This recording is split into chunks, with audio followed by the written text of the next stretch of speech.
السلام علیکم ورحمۃ اللہ وبرکاتہ۔ حضرات، امید ہے کہ آپ سب خیریت سے ہوں گے۔ عزیزو، اللہ رب العزت نے ہمیں اس دنیا کے اندر پیدا کیا ہے، اور نہ جانے اللہ کے اس انسان پر کتنے احسانات ہیں جو یہ انسان ادا نہیں کر سکتا۔ دوستو، اللہ کی قدرت کا آپ دیکھو کہ اللہ کی قدرت ہر چیز میں مل جائے گی۔ اللہ کی قدرت ہمارے چلنے میں، ہمارے بیٹھنے میں، اور ہمارے جسم کے ایک ایک حصے میں اللہ کی قدرت مل جائے گی۔ اور اللہ کی قدرت کا ایک بڑا نمونہ یہ ہے کہ اللہ نے اس انسان کو ایک ناپاک قطرے سے پیدا کیا۔ یہ انسان ایک ایسی چیز سے پیدا کیا گیا جس چیز کو انسان دیکھنا پسند نہیں کرتا۔ دوستو، اللہ نے اس انسان کو اس کی ماں کے پیٹ میں 9 ماہ تک رکھا، جہاں کوئی لائٹ کا انتظام نہیں، نہ ہی کوئی ہوا کا انتظام ہے، نہ کوئی پانی کا انتظام ہے۔ دنیا کے اعتبار سے وہاں کسی بھی چیز کا انتظام نہیں ہے۔ جبکہ آپ اگر بڑی بڑی فیکٹریوں میں جائیں جہاں مینوفیکچرنگ کا کام کیا جاتا ہے، سب سے پہلے وہاں ضرورت پڑتی ہے بڑی بڑی لائٹوں کی اور بڑی بڑی جگہوں کی۔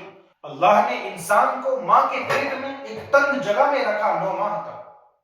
آپ جا کر دیکھیں بڑی بڑی فیکٹریوں میں جہاں مینوفیکچرنگ کا کام کیا جاتا ہے، سب سے پہلے وہاں بڑی بڑی لائٹیں ہوں گی، اور اس کے بعد ایک بڑے میدان کا ہونا بھی ضروری ہے جہاں پر آپ اپنے سامان کو صحیح طرح سے رکھ سکیں، آپ اپنے سامان کی حفاظت کر سکیں۔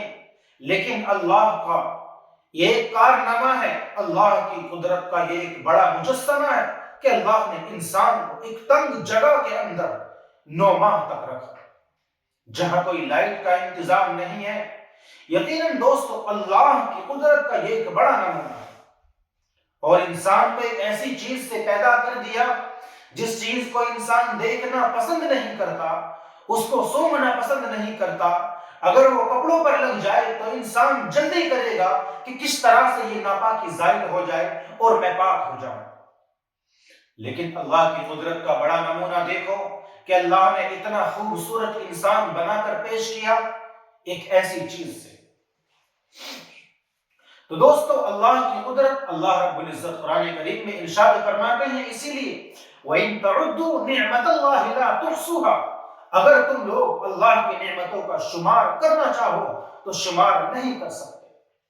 اللہ نے تمہارے لیے نہ جانے کتنی کتنی نعمتیں اور کیسی کیسی آسائشوں میں تمہیں رکھا ہوا ہے، اور اللہ کی کسی ایک نعمت کا بھی انسان شکر ادا نہیں کر سکتا۔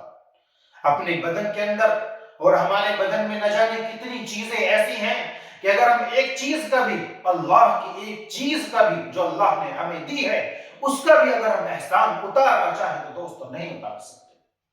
اللہ نے ہمیں آنکھیں دی، 2 آنکھیں دی جن آنکھوں سے ہم دیکھتے ہیں۔ خدا نہ خواستہ اگر اللہ ان کی روشنی چھین لے تو تب پتہ لگے گا کہ آنکھوں کی قیمت اور قدر کیا ہے۔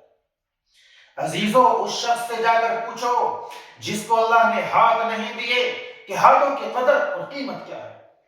اس سے جا کر پوچھو جس سے اللہ نے پیر نہیں دیے، اس سے پوچھو پیروں کی قدر قیمت وہ بتائے۔ پیروں کی اہمیت کے بارے میں آپ کو صحیح طرح سے وہ بتا سکتا ہے۔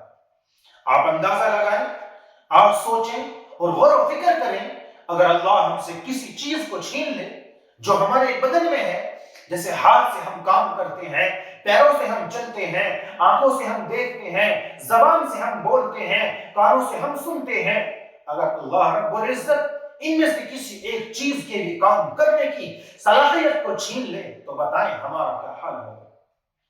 تو دوستو، بڑی بڑی قدرتیں، بڑی بڑی نعمتیں اللہ نے اس انسان کو دی ہوئی ہیں، اللہ نے اس انسان کے حوالے کی ہیں اور اس کو عطا کی ہیں۔ اسی لیے اللہ بھی اس انسان سے کچھ چاہتا ہے۔ اللہ یہ چاہتا ہے کہ کس طرح سے یہ بندہ مجھ تک آ جائے اور میرے کاموں میں لگ جائے۔ تو دوستو، دعا کیجئے اللہ چند باتوں پر عمل کرنے کی توفیق عطا فرمائے۔